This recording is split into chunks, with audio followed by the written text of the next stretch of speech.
Drone peledak Rusia menyambangi dua posisi tentara Ukraina. Tentara-tentara yang tengah merencanakan serangan menjadi target operator drone Rusia. Rekamannya beredar di Telegram pada Rabu 17 Juli 2024. Dalam keterangan unggahan disebutkan di wilayah Kharkov, zona tanggung jawab kelompok utara Rusia, pilot drone yang dipersenjatai dengan drone populer Goal pergi berburu dan mengalahkan dua kelompok tentara angkatan bersenjata Ukraina. Serangan akurat mengenai sasaran dan melukai sejumlah tentara Ukraina.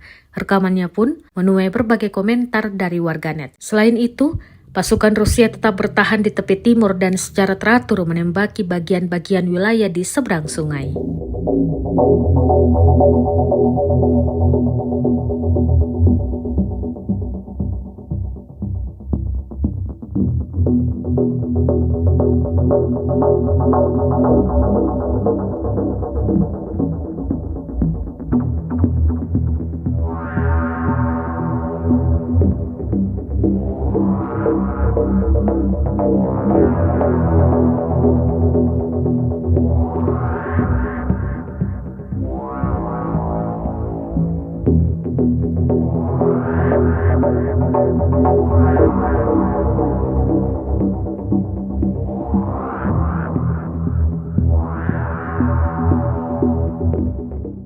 Download Tribun X sekarang, menghadirkan lokal menjadi Indonesia.